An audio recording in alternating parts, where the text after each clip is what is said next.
Ay, punta muna tayo sa taniman. Kukuha tayo ng malunggay. Dahon ng malunggay para sa pantinola.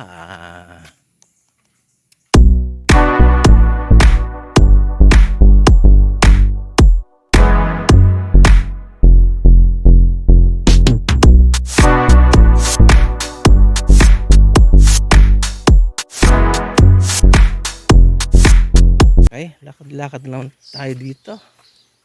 Punta tayo sa may taniman mga gulay-gulay. Dito tayo ngayon sa may tabing ilog. Yeah.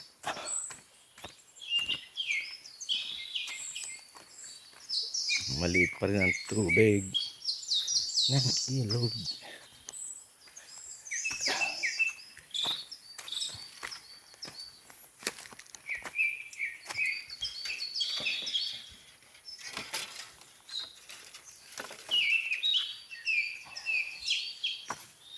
Sa taniman ng gulayan, tingnan natin kung saan may dahon ng malunggay na maganda.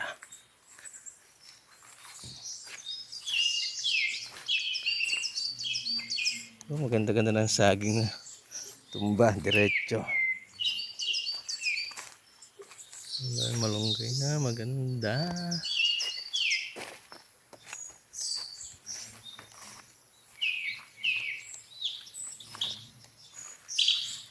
Malunggay, nasaan ang malunggay? Tumba na po, dahon ng malunggay. Yan ang ating malunggay. Puno na malunggay at tayo ng maganda-gandang dahon pa.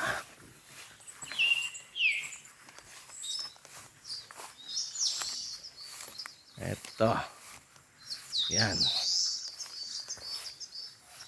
Ito yan, dahon ng malunggay. Hindi maganda. Sira. Hanap tayo ng iba. Ito. Yan, maganda-ganda to.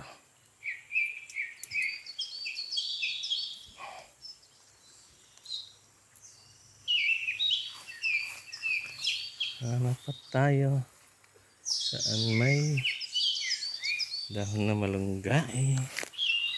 Ito ang saging kong itinanim sa araw.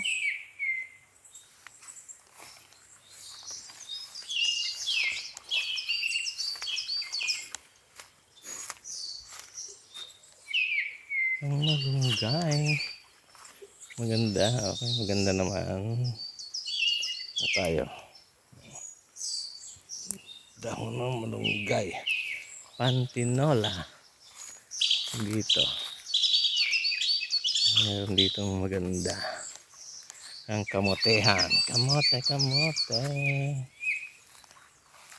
Ang mga tanglad. Dito sa probinsya, libre na ang panggulay pag kailangan. Basta masipag lang magtanim.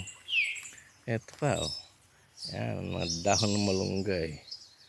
Kukuha tayo para pang tinola.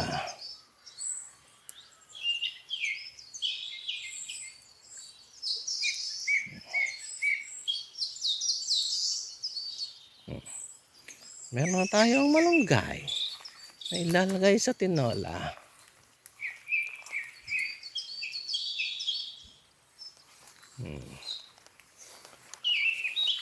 Ang papaya, lalaki, walang bunga. Ito pa, malunggay. Malunggay.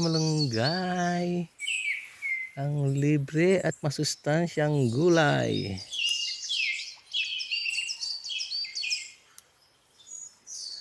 Nahihingi lang sa probinsya. Hindi na kailangan bumili pa. Meron tayong malunggay. Pantinola.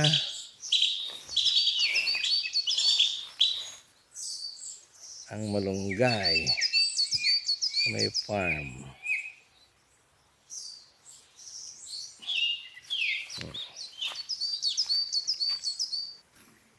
Okay, let's go.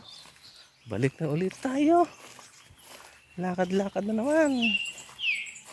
Meron na tayong malunggay na panlagay sa tinola.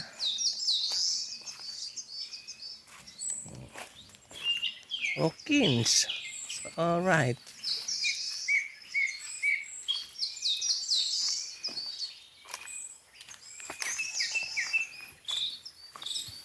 Balik na ulit tayo.